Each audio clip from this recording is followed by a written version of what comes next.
लोगों में जो डाइट को लेके मिथ्स हैं उसे तोड़ने की कोशिश करेंगे जी। तो आपने इस फील्ड को चूज करने का कैसे सोचा? जिनका अंडरवेट होता है उनको भी बहुत क्रिटिसाइज किया जाता है। हेल्दी फूड से ज्यादा कहिए तो प्रेफर करते हैं फास्ट फूड को, हाँ तो जी। वो हमारी हेल्थ को किस लेवल पे इम्पैक्ट करता है? जो आपका फास्ट फूड है वो बिल्कुल हमारी हेल्थ को इफेक्ट करती कि बिजी लाइफस्टाइल हो गई है, खाना बनाने का टाइम नहीं है। इंडिया के लोगों में हेल्थ रिलेटेड सबसे बड़ी मिसकंसेप्शन क्या है? क्योंकि सब वर्किंग है, किसी के पास टाइम नहीं है।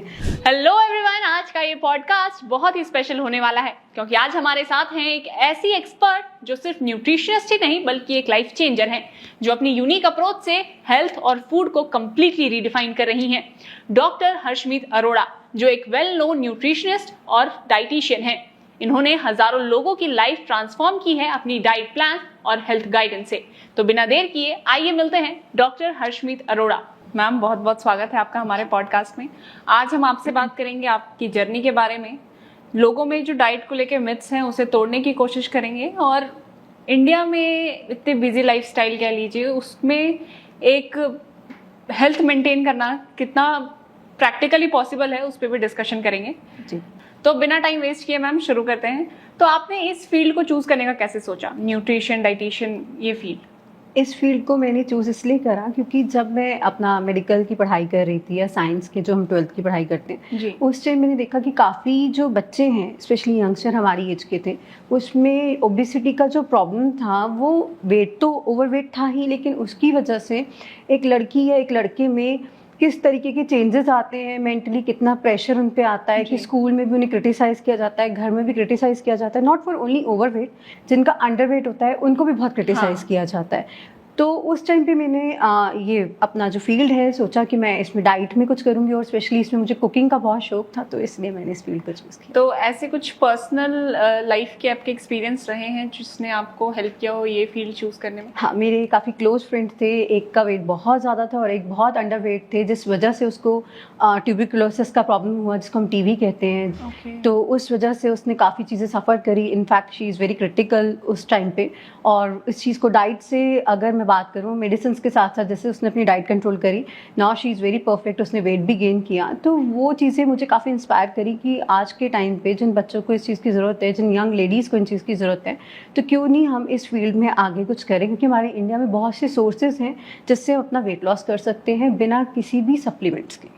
ओके मैम, तो मतलब इसकी डिटेल में तो हम आएंगे, बट आपने इस फील्ड में बहुत कुछ अचीव कर लिया है, लेकिन इस जर्नी में चैलेंजेस भी बहुत से रहे होंगे। बिल्कुल। तो ऐसे कोई चैलेंजेस आप हमसे शेयर करना चाहेंगे? चैलेंजेस काफ़ी रहते हैं जब क्लाइंट हमको अप्रोच करते हैं जिनका वेट स्पेशली 180 या 170 होता है और मेडिकल कंडीशंस काफ़ी होती हैं। आजकल तो जैसे अभी हमारा जो टाइम चल रहा है, इस दौरान में हमारे पास काफ़ी सर्जरीज़ के ऑप्शन आ गए हैं। आप चाहो तो किसी जगह से, पर्टिकुलर एरिया से फैट रिमूव करा सकते हैं, या फिर आप बैरेटिक सर्जरी का सहारा ले सकते हैं जिससे कि आपकी all over body weight loss होता है।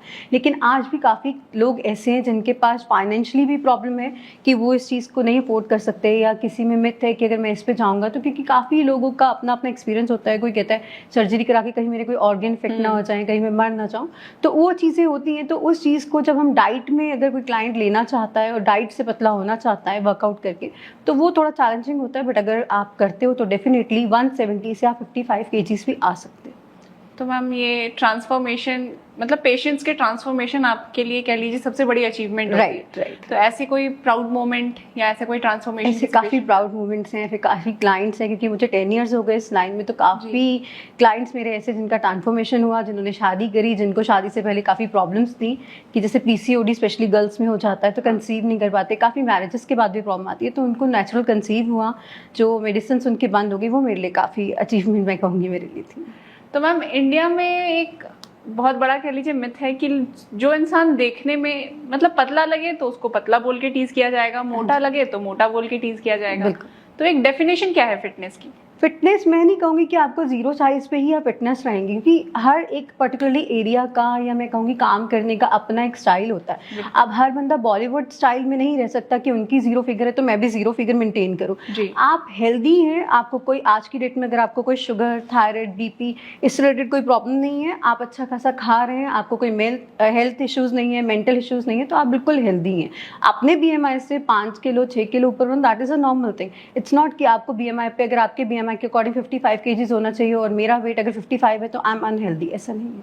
तो मैम ये मतलब जैसा अभी आपने बोला ये भी एक मिथ है, ये भी एक मिथ है तो बिल्कुल। इस टाइप के और क्या मिथ है जो लोग नॉर्मली वेट गेन या वेट लॉस के लिए फॉलो करते हैं? वेट लॉस की अगर मैं बात करूं तो लोग वेट लॉस में अगर कोई करना चाहता है उसकी सबसे बड़ी मिथ है कि मैं खाना छोड़ दूं, मैं खाना ही ना खाऊं, क्योंकि एक क्लाइंट जो बहुत ऑलरेडी ओबेसिटी से गुजर रहा है, बहुत ओवरवेटेड है या 10 kgs भी उसका अप है, तो उसको आसपास की सोसाइटी या उसकी फैमिली या आफ्टर मैरिज लड़कियों को स्पेशली कहना शुरू कर देते हैं कि शादी से पहले आपका फिगर अच्छा था या बेबी से पहले आपका फिगर अच्छा था और अब आपका जो है मोटापा बढ़ गया है, तो व्हाट शी डू, वो खाना बंद कर देंगे, वो अपने अंदर एक्सपेरिमेंट्स करना शुरू कर देंगे कि मैं सॉल्ट डाइट पे चली जाऊँ, सॉल्ट फ्री डाइट पे, शुगर फ्री डाइट पे, कीटो कर लूँ, जिस वजह से आपके ऑर्गन्स इफेक्ट होते हैं। तो ये बहुत बड़ा मिथ है कि अगर हम खाना छोड़ देंगे तो हम पतले हो जाएंगे, अगर हम हेल्दी डाइट लेंगे तो डेफिनेटली हम पतले हो जाएंगे, तो खाना छोड़ना इज़ नॉट अ सॉल्यूशन।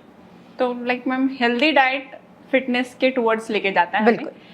तो अभी तो कल्चर है फास्ट फूड का, बिल्कुल। लोग हेल्दी फूड से ज्यादा कहिए तो प्रेफर करते हैं फास्ट फूड को, हाँ तो जी। वो हमारी हेल्थ को किस लेवल पे इम्पैक्ट करता है? जो आपका फास्ट फूड है वो बिल्कुल हमारी हेल्थ को इफेक्ट करता है। अगर मैं कहूँ आप 24/7 फास्ट फूड खा रहे हैं, हालांकि कोई नहीं खाता है, लेकिन अगर नॉर्मली भी हम खाते हैं तो आजकल आप देखते हो न्यू बॉर्न बेबीज़ में या 14 ईयर्स 15 ईयर्स जो टीनेजर्स बच्चे हैं उनमें भी पीसीओडी का लड़कियों में प्रॉब्लम आ गया है, या किसी बच्चे में थायराइड का और शुगर का प्रॉब्लम है। तो फास्ट फूड हमारी बॉडी के अंदर जाके एंजाइम्स बढ़ाता है, जिस वजह से हमारी हेल्थ जो प्रॉब्लम्स हैं वो इम्पैक्ट करते हैं। तो मैं ये नहीं कहूँगी कि आप फास्ट फूड बंद कर दो, लेकिन उसको एक लिमिट में अगर हम लेंगे तो वो आपको हार्म नहीं करेगा। और वो किस टाइप की लिमिट होगी मैम की? आप वंस अ मंथ आप ले सकते हैं उसको, या ट्वाइस अ मंथ आप ले सकते हैं। इट्स नॉट कि इतना हार्मफुल है। अब अगर आप बात करें फास्ट फूड में ही, अगर हमारा साउथ इंडियन फूड आता है, क्योंकि मोस्टली नॉर्थ इंडियन जो होते हैं वो स्पेशली मन करता है उनका डोसा खाने को, हाँ। तो डोसा इज नॉट हार्मफुल, हम डाइट में भी डोसा देते हैं। आप खा रहे हैं, आप 15 दिन में एक बार खाएंगे तो उसमें कोई दिक्कत नहीं है, स्पेशली मोमोज, बिकॉज वो जो आपका मोमो है वो बेक्ड, आपका किसी तरह का फ्राइड नहीं आजकल खाते हैं हम लोग, खाते हैं उबला हुआ, तो Steamed। उबला हुआ मैदा स्टीम मोमोज जो आप ले रहे हैं वो जाकर आपकी सारी जो आपकी इंस्टेटाइन्स होता है उसमें चिपक जाता है, वो चिपकेगा तो वो आपको बिल्कुल हार्मफुल करेगा ही करेगा, आपकी बॉडी को एंजाइम्स बनाने में दिक्कत करेगा, तो वो चीज़ें आपका ओबेसिटी में, डायबिटीज टाइप 2 में इंक्रीज करने में हेल्प करता है, तो वो हमारी बॉडी के लिए तो हार्मफुल। मैम आजकल लोग फास्ट फूड इसीलिए प्रेफर करते हैं कि बिजी लाइफस्टाइल हो गई है, खाना बनाने का टाइम नहीं है, स्पेशली जो कुछ बैचलर्स घर से दूर रहते हैं, बाहर रहते हैं, वो प्रेफर कर लेते हैं कि हाँ चलो बाहर ही खा लेते हैं कुछ। लेकिन आजकल फास्ट फूड में भी हमारे पास बहुत हेल्दी ऑप्शंस हैं, हम सबवे जा सकते हैं। आजकल तो इतने रेस्टोरेंट्स आ गए हैं जिन्होंने सैलेड शुरू कर दिए हैं, या आप किनवा की सैंडविच कह लो, या किनवा की रोटी कह लो, किनवा का डोसा हो गया। तो fast food is not an option, अगर हम चाहें, हम करना चाहें तो हम जी, जी, इसमें जी, भी अच्छी हेल्दी ऑप्शंस ढूंढ मतलब सकते यही हैं। मेरा क्वेश्चन था कि क्या हम लोग फास्ट फूड या इस बिजी लाइफस्टाइल में हेल्दी खाना कैसे मेंटेन कर सकते हैं? आप हेल्दी खाना, जैसे सपोज अगर मैं आपसे बात करूं कि हम फास्ट फूड खा रहे हैं, दैट्स नॉट द रीज़न कि हम वेट बढ़ रहा है। अगर आज मेरे पास टाइम नहीं है और मैंने बाहर एक पिज़्ज़ा खाया है, मुझे पता है कि मैंने पिज़्ज़ा खाया है, उतनी मेरे अगर कैलोरीज बढ़ गई हैं। अब नॉर्मल लेमैन को नहीं पता कि एक पिज़्ज़ा स्लाइस में कितनी कैलोरीज होती है, बट ये पता है कि सबको पता होगा, बच्चे को भी पता है कि मैंने पिज़्ज़ा खाया है तो उसमें चीज़ है, मेरा वेट बढ़ेगा। आप खा के अगर उसे कंज्यूम करके आप बैठ जाएंगे, आप कुछ नहीं करेंगे, दैट इज रॉन्ग। आप खा के अगर कैलोरीज बर्न करेंगे, आप कुछ नहीं करें, 15 मिनट की वॉक भी करेंगे, दैट इज ऑल्सो गुड। तो फास्ट फूड वहाँ पे आपकी बॉडी को हार्म नहीं करेगा। ओके, तो मैम आप साइकोलॉजिस्ट भी हैं, हाँ जी। तो जो लोग ट्रांसफॉर्मेशन के लिए आते हैं उनके मेंटल हेल्थ पे भी आप काम करती हैं, क्योंकि कहिए तो ये बुलिंग या टीजिंग जो है ये सबसे पहले मेंटली इफेक्ट करता है इंसान बिल्कुल को। बिल्कुल करता तो ऐसे कोई केसेस आए हैं आपके पास? अगर मैं कहूँ तो 90% जिनका वेट गेन होता है उनके अंदर ये सिम्टम्स होते ही होते हैं। क्या होता है कि जैसे मैंने अभी आपको बताया कि एक यंग लड़की है, वो टीनेजर है, जैसे उसने स्कूलिंग या कॉलेज किया, तो उस टाइम पे जनरली बच्चे अपनी हेल्थ का इतना ध्यान नहीं रखते, बाहर भी खाते हैं, कॉलेज जाते हैं, कैंटीन्स में होते हैं। जब आफ्टर ग्रेजुएशन पेरेंट्स उनके लिए किसी तरह का आगे मैरिज का पर्पस ढूंढते हैं, तो उसमें जब सामने अगर कोई लड़का उसे देख रहा है या वो लोग रिजेक्ट करते हैं, तो वो हमारी साइकोलॉजी पे बहुत इफेक्ट करता है। हाँ। तो उसको ये लगने लगता है कि मुझे ऑब्जेक्टिफाई किया जा रहा है, मेरा शरीर ऐसा है इसलिए मुझे कोई चूज नहीं करा। हालांकि इसमें हमारे अगर सोसाइटी की मैं बात करूँ तो बहुत गलत रोल है कि अगर हम किसी को इस तरह से क्रिटिसाइज कर रहे हैं, तो ऑब्वियसली उनकी मेंटल हेल्थ पे पहले काम किया जाता है, उनको समझाया जाता है कि आप किसी से कम नहीं है। एंड मोटापा हो या फिर अंडरवेट हो, उससे आप अगर आप पॉजिटिव रहेंगे तो डेफिनेटली आप कम कर सकते हैं, it's not a big deal. अगर आप उनको इस तरीके से समझाते हैं तो पहले उनकी मेंटल हेल्थ पे वर्क होता है, साइड बाय साइड हम उनका वेट लॉस करेंगे। क्योंकि अगर मैं मेंटली ही प्रिपेयर्ड नहीं हूँ, अगर मैं सोच लूँ कि मैं ले रही हूँ डाइट प्लान या मैं ले रही हूँ ये प्रोडक्ट लेकिन होना इससे कुछ नहीं है, तो फिर वो नहीं होगा। अगर मैं सोच लूँ कि मैंने सिर्फ ये डाइट प्लान, इसमें मैंने अगर हफ्ते के अंदर 5 किलो कम करना है तो मैं 7 किलो कम करके दिखाऊंगी, ये सबसे ज़्यादा इम्पैक्ट होता है। पॉजिटिविटी अगर जब तक आपकी क्लाइंट में नहीं आएगी तो वेट लॉस या वेट गेन नहीं होता। तो मैम आजकल की जो जनरेशन है वो थोड़ा ज्यादा इन सब चीजों में इन्वॉल्व है कि साइकोलॉजी सही है यानी मेंटल हेल्थ पे, तो इसमें आपको क्या ट्रेंड दिख रहा है आजकल की जनरेशन में? आजकल की जनरेशन का जो मेंटल हेल्थ का अगर मैं प्रॉब्लम कहूँ तो सबसे इसमें इफेक्ट करता है हमारा सोशल मीडिया, इन्फ्लुएंसर्स। क्योंकि आजकल बच्चे क्या करते हैं, अगर जैसे सपोज कोई 13 ईयर्स का किड है, उसको वेट गेन हुआ है, आजकल यूट्यूब गूगल सबके पास है, वो लोग गूगल करते हैं, यूट्यूब करते हैं और वो चीज़ें शुरू कर देते हैं। उनको ये भी नहीं पता होता कि वो हमारे हेल्थ के लिए बेनिफिशियल है या बेनिफिशियल नहीं है, या बॉडी टाइप के अकॉर्डिंग। बिल्कुल बॉडी टाइप के अकॉर्डिंग उनके लिए है कि नहीं है। अब अगर छोटा बच्चा है, उसने कभी कोई टेस्ट उसके पेरेंट्स ने भी कराया क्योंकि जनरली वो फिट है, और मान लीजिए उसको डायबिटीज़ है और वो अगर कोई इसी तरह का प्रोडक्ट यूज़ करना शुरू कर देता है ऑनलाइन ऑर्डर करके, जिससे कि उसकी डायबिटीज़ शूट अप कर जाती है, तो वो प्रॉब्लम आ जाती है। या फिर आजकल आपने देखा होगा जिम में एक्सरसाइज करते हुए हेल्दी पर्सन्स को कार्डियक अटैक हो जाते हैं, तो वो भी इसीलिए होता है क्योंकि हमें पता ही नहीं होता कि हमारी बॉडी में हम क्या ले रहे हैं, जिस वजह से हमारा कोलेस्ट्रॉल लेवल इतना हाई है, खून गाढ़ा हो चुका है कि हमारी बॉडी में हार्ट जो है वो काम ही नहीं कर रहा है। तो वो चीज़ें हमें बहुत ध्यान रखनी चाहिए कि जो सोशल मीडिया पे आ रहा है वो हर एक बंदे के लिए परफेक्ट है कि नहीं, वो आपको एक डॉक्टर या एक हेल्थ ट्रेनर ही बता सकता है, सर्टिफाइड हेल्थ ट्रेनर। तो मैम ऐसा है कि जैसा आपने सोशल मीडिया के बारे में कहा, अभी हर दूसरा इंसान ही जो है वो खुद को फिटनेस इन्फ्लुएंसर बताते हैं, वो कुछ ना कुछ ट्रिक्स देते रहते हैं। तो ऐसे में व्यूअर्स कैसे आइडेंटिफाई कर सकते हैं किसी को? व्यूअर्स के लिए मैं सीधा कहूँगी, अगर आपको लग रहा है कि आप ओवरवेट हैं या आपको कोई ऐसा सिम्टम फील हो रहा है कि आपका शुगर बढ़ रहा है या आपको ऐसा कुछ भी ऐसा लग रहा है कि मुझे किसी तरह का प्रॉब्लम आ रहा है, सबसे पहले आप एक फिजिशियन के पास जाएं, जो भी आपके आसपास नियर बाय हैं, वो आपको गाइड करेंगे। उसके बाद आप डाइटिशियंस के पास जाएं, जो सर्टिफाइड डाइटिशियंस होती हैं, न्यूट्रिशनिस्ट होती हैं, वो आपकी बॉडी पे वर्क करती हैं। उसके बाद अगर वो आपको किसी चीज़ के लिए रिकमेंड करते हैं तो आप वही प्रोडक्ट्स लीजिए, ना कि अगर यूट्यूब पे कोई कह रहा है कि मेरे इतने फॉलोअर्स हैं या मैं आपको सिर्फ ये बता रहा हूँ कि प्रोटीन शेक आप सत्तू के पानी से पी लीजिए, दैट इज़ नॉट परफेक्ट, क्योंकि हमें नहीं पता कि हमारे शरीर के अंदर किस तरह के एंजाइम्स बन रहे हैं। तो मैम जैसा भी आपने प्रोडक्ट इनटेक की बात कही, तो प्रोटीन्स, सप्लीमेंट्स, ये सब जो है ये कह लीजिए आर्टिफिशियल इनटेक है जो लोग मतलब पर्पसली इस चीज के लिए लेते हैं। बिल्कुल। लेकिन क्या हम लोग इसको नेचुरल डाइट्स के साथ रिप्लेस कर सकते हैं? बिल्कुल कर सकते हैं। अगर हम प्रोटीन की बात करें तो हमारी, अगर कोई वेजिटेरियन है तो पालक में, पनीर में, मखाना में, राजमा में, होल ग्रेन व्हीट में इतना प्रोटीन है। अगर कोई नॉन वेजिटेरियन है तो आप उसमें फिश कंज्यूम कर सकते हैं, आप उसमें मीट कंज्यूम कर सकते हैं, जिसमें सिर्फ और सिर्फ प्रोटीन आपको मिलता है। अब अगर हम बात करें, उस चीज़ के लिए मैं क्लियर करना चाहूँगी कि हम प्रोडक्ट्स की बात कर रहे थे। प्रोडक्ट्स आपके जो आर्टिफिशियल प्रोडक्ट्स है, इसमें मैंने किसी भी तरह का आयुर्वेदिक हर्ब्स को इंक्लूड नहीं करा है, क्योंकि Ayurvedic is a different study, उसमें भी डॉक्टर्स हैं, वो जो आपको दे रहे हैं वो बिल्कुल अपने फील्ड में मास्टर्स हैं, वो आपको उस तरीके से सजेस्ट कर रहे हैं कि आपको क्या लेना चाहिए। हम बात करें सिर्फ आर्टिफिशियल प्रोडक्ट्स की, जो इन्फ्लुएंसर्स आपको बोलते हैं लेने की। तो मैम जैसे आपने अभी बोला कि पनीर और ये फिश और ये सब जो है वो कह लीजिए कि हर किसी को अवेलेबल नहीं हो पाता, या कुछ लोग हैं जो अभी अपने फाइनेंसेस को या खाने पर थोड़ा कंट्रोल करना चाहते हैं, तो उस टाइम पे कुछ बजट फ्रेंडली टिप्स हैं? बजट फ्रेंडली, अगर जैसे आजकल नॉर्मल लेमैन जो मैं कह रही हूँ थोड़ा भी कमा रहा है, दाल ले सकता है, तो आप चने की दाल हो गई, तूर की दाल जिसको हम हरड़ की दाल भी बोलते हैं, आप वो ले सकते हैं। आप ज्वार का आटा ले सकते हैं, आप चने का आटा ले सकते हैं। ये सब चीज़ें बहुत इजीली मार्केट में अवेलेबल है, जिससे कि आप अपनी डाइट को कंट्रोल भी कर सकते हैं और अच्छी मात्रा में आप उससे न्यूट्रिएंट्स भी गेन कर सकते हैं। तो मैम फेक डाइट ट्रेंड और फैट डाइट, इसके बारे में आपका क्या ओपिनियन है? फेक डाइट जो होता है उसमें मैं कहूँगी, मैं दोनों में से कोई भी वैसे तो प्रेफर नहीं करती हूँ, बट उसमें आपके न्यूट्रिएंट्स की जो है बहुत कमी होती है। मैम बट मैं पहले चाहूँगी कि आप हमारे व्यूअर्स को इन दोनों के बारे में बता दें। जो फेक डाइट होता है वो बेसिकली आपकी बॉडी से डिटॉक्सिफिकेशन का काम करता है। अब फिर से वही आता है कि आयुर्वेदा में डिटॉक्सिफिकेशन अलग होता है और इसमें डिटॉक्सिफिकेशन अलग होता है। पेड डाइट में हम क्या करते हैं, क्लाइंट्स को हम लोग सिर्फ और सिर्फ, आपने देखा होगा, आप ये खीरा भिगो के रख दीजिए या अदरक भिगो के रख दीजिए, जिस तरह का फ्रूट वाले हम पानी देते हैं उसमें हम आपको बोलते हैं कि आप अपनी कार्बोहाइड्रेट्स को लीन कर दीजिए। तो वो आपकी बॉडी की गलत है, क्योंकि हमारी बॉडी को अगर सपोज किसी की एज 40 ईयर्स है और उसको 2600 कैलोरीज की जरूरत है, मैं एग्जांपल दे दूँ जी, ठीक है, और 10 ग्राम प्रोटीन की जरूरत है, तो अगर मैं उसका सब कुछ कट करके सिर्फ उसे डिटॉक्सिफिकेशन पे डाल दूं तो वो चीज़ आपकी बॉडी को हार्म करेगी, क्योंकि एनर्जी आपको नहीं मिलेगी। वहाँ से आपके शुगर लेवल्स, बीपी लेवल सब हाई होना शुरू हो जाएंगे, शूट अप होना शुरू हो जाएंगे या लो होने शुरू हो जाएंगे, तो आपकी बॉडी को एनर्जी ही नहीं मिलेगा। अब बात करते हैं अगर हम फेक डाइट की, तो उसमें क्या होता है, उसमें आपकी काफ़ी न्यूट्रिएंट्स, आपके कार्बोहाइड्रेट और फैट को लीन कर दिया जाता है। एक मोटे इंसान का ये हमेशा मिथ होता है कि मैं घी और मक्खन खाऊंगा तो मोटा हो जाऊंगा, जबकि घी जो होता है वो आपकी बॉडी के लिए बहुत ज़रूरी होता है, आपके बोन्स के लिए बहुत ज़रूरी होता है। तो इसलिए मैं इस तरह की किसी भी डाइट को रेफर नहीं करती। तो मैम जैसा कि अभी आपने बोला, फिर ये भी तो है कि स्ट्रेस और एंजाइटी जो है आजकल के लाइफस्टाइल के लिए बहुत कॉमन हो गई है। बिल्कुल, तो ये भी हमारे हेल्थ को या हमारे डाइट को इफेक्ट करती है? बिल्कुल करती है। आजकल का हमारा जो वर्क प्रोसेस है उसमें, चाहे आप एक बिजनेसमैन को कह लो, चाहे आप एक एम्प्लॉय को कह लो, स्ट्रेस और एंजाइटी छोटे बच्चों में भी बहुत ज़्यादा है।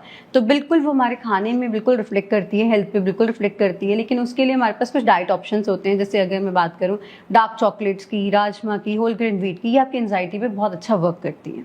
तो मैम इंडिया में बैठ के पॉडकास्ट हो और हम लोग इंडिया के नॉर्मल लोगों की क्वेश्चंस ना लें, ऐसा तो पॉसिबल ही नहीं है। तो इंडिया हमेशा से चाय के लिए बहुत जाना गया है और इंडिया के लोग चाय भी बहुत पसंद करते हैं और उतनी वैरायटी की चाय अवेलेबल भी है, red T, black T, green tea, जो बोल लीजिए। तो आपके हिसाब से कौन सी चाय बेस्ट है?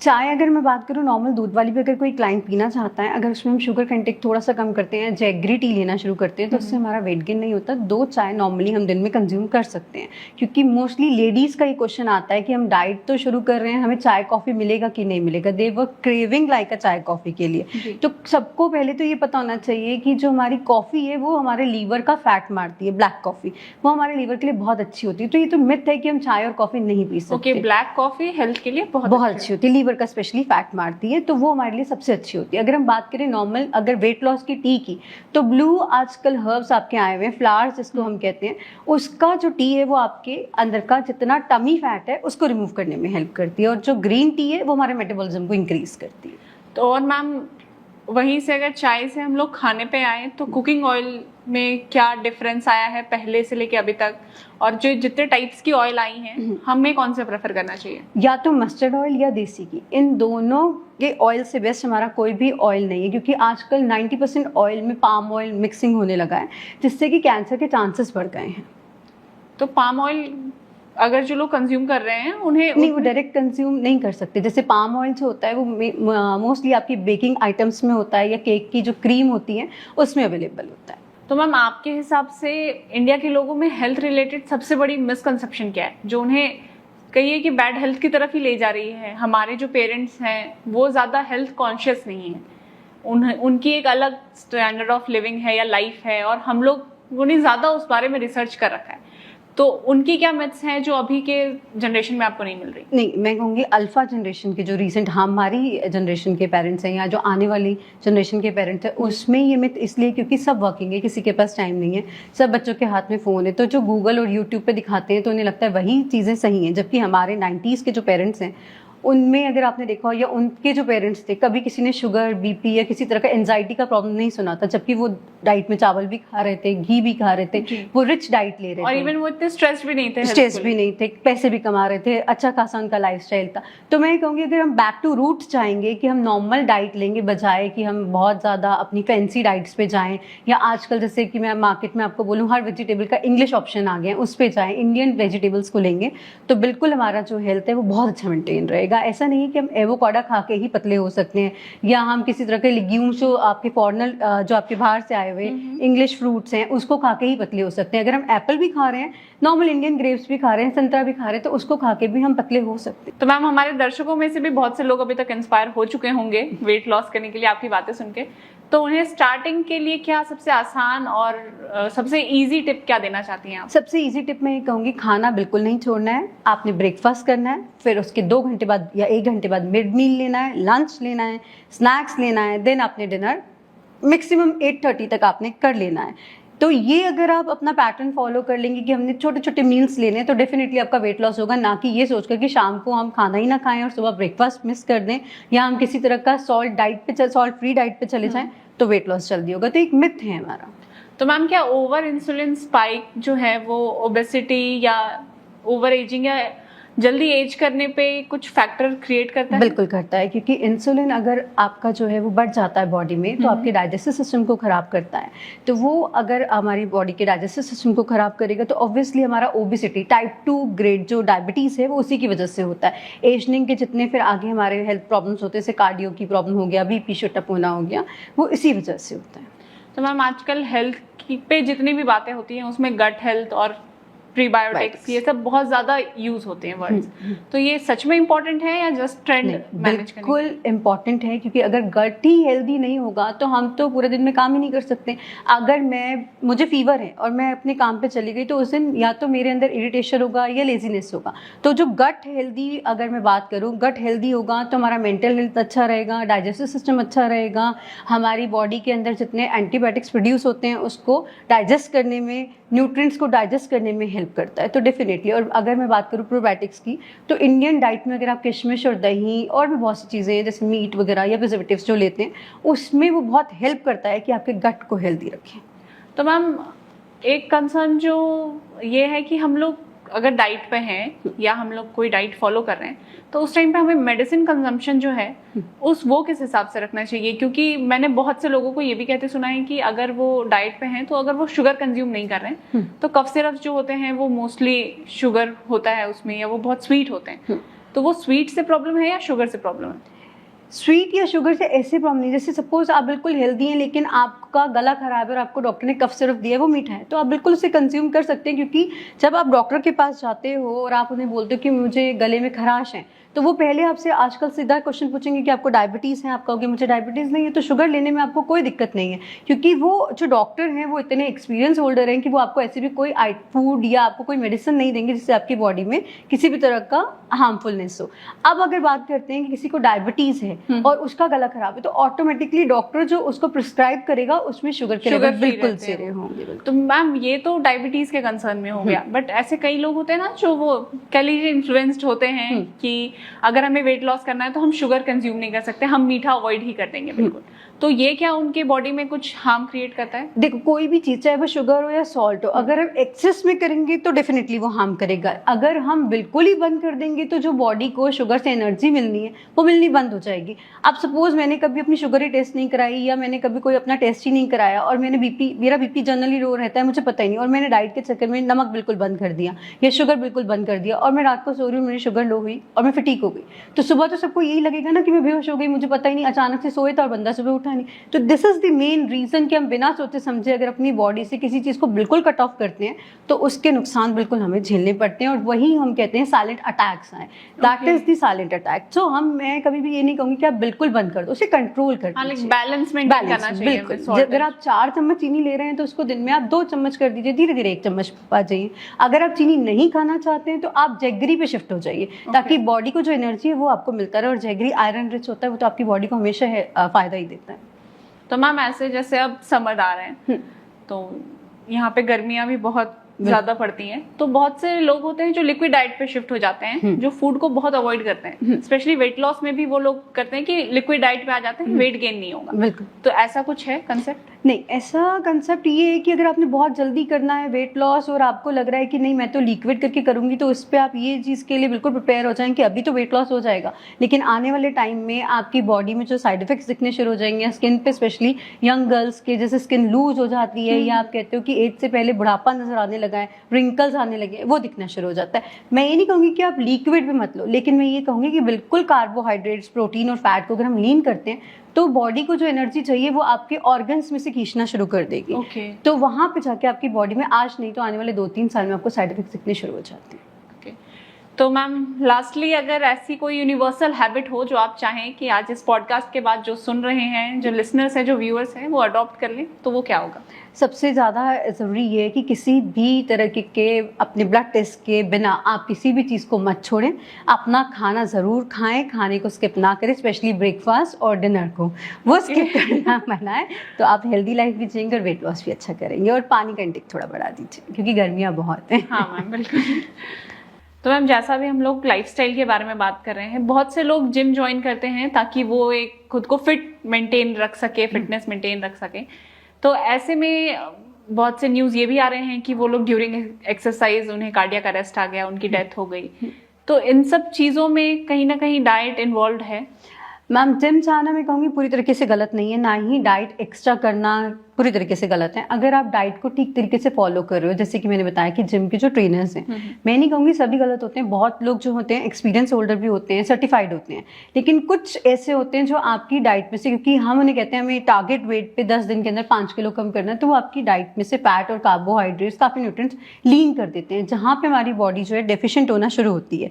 फिर अगर वो आपको ये बोल रहे हैं कि आप मार्केट से जाओ, जो बेस्ट प्रोटीन आपको लगता है आप वो लेना शुरू करो, और मुझे नहीं पता मेरी बॉडी में प्रोटीन का लेवल्स क्या चल रहे हैं, और मैं उसे रिप्लेस कर देती हूँ डिनर और अपने ब्रेकफास्ट के साथ, जो जनरली क्लाइंट्स करते हैं, तो उसका असर कहाँ पे दिखना शुरू करता है? जब प्रोटीन एक्स्ट्रा हो जाता है तो हमारी बॉडी में से या तो वो किडनी स्टोन में कन्वर्ट होता है, या यूरिन में आपका एक वाइट कलर का पाउडर सिक्रीट होना शुरू हो जाता है, जो जनरली क्लाइंट को समझ में नहीं आता है कि मेरा यूरिन में से वाइट पाउडर क्यों आ रहा है। तो जब हम टेस्ट की तरफ जाते हैं तब डॉक्टर में बताता है, उसमें यूरिक एसिड बनने शुरू हो जाता है, पैर की स्वेलिंग शुरू हो जाती है, खाना खाने का मन नहीं करता, तो वो चीज़ें वहाँ पे हमें साइड इफेक्ट्स दिखने शुरू हो जाते हैं। या फिर अगर मैं कहूँ, जैसे मैं जिम जा रही हूँ और मेरे इंस्ट्रक्टर ने बल्कि मुझे बोला है कि आपने 30 मिनट्स या 15 मिनट्स का कार्डियो करना है, लेकिन मैं उसकी बात सुने बिना मैं कह रही हूँ मुझे तो वेट जल्दी लूज करना है, मैं तो एक्सेस में 4-4, 5-5 घंटे जिम में बैठी हूँ, तो वो चीज़ एक्स्ट्रा एक्सरसाइज भी आपके हार्ट की जो हेल्थ है उसे ख़राब करती है। और अब काफ़ी, अगर जैसे मैं जिम जा रही हूँ लेकिन मैं डाइट कुछ नहीं कर रही हूँ और ऑलरेडी जो मेरा अपने कोलेस्ट्रॉल लेवल्स हैं मुझे पता ही नहीं कि वो कहाँ पर हैं, तो अगर मैं उनको भी चेक नहीं करा रही हूँ और मैं वहाँ पे एक्सरसाइज कर रही हूँ और ऑलरेडी मान लो मेरे हार्ट में 90% 60% ब्लॉकेज है, तो वहाँ पे साइलेंट अटैक आता है, कार्डियक अरेस्ट आता है। अभी आपने रिसेंट न्यूज़ सुना होगा, एक पायलट थे जिनका फ्लाइट जैसे इन्होंने लैंड किया तो उनको कार्डियक अरेस्ट आया। तो वही चीज़ है कि लाइफस्टाइल में हमें पता ही नहीं हम कर क्या रहे हैं बिना किसी टेस्ट के, क्योंकि हमारे इंडिया में जनरली ये किसी को पता ही नहीं कि हर 3 महीने में या 6 महीने में हमें एक बार फिजिशियन के पास जाके अपनी बॉडी हेल्थ चेकअप जरूर करानी चाहिए, चाहे वो 18 साल का बच्चा है, चाहे वो 40 साल की लेडी है, क्योंकि आजकल मीनोपॉज भी लेडीज में बहुत जल्दी अकर हो रहा है। तो वो चीज़ें हैं कि अगर हम बॉडी हेल्थ चेकअप प्रॉपर कराते रहेंगे तो हमारी बॉडी में जितनी डेफिशिएंसीज हैं वो उभर के सामने आएंगी और उस तरीके से हम उसको मैनेज कर सकेंगे। तो मैम, जिम ओवर योगा आप क्या प्रेफर करती हैं? दोनों चीज़ें अच्छी हैं, मैं ये नहीं कहूँगी कि योगा बहुत अच्छा है या जिम बहुत अच्छा है। हाँ, अगर आप मेंटली स्ट्रेस है तो योगा से आप स्टार्ट करके फिर आप जिम जा सकते हैं।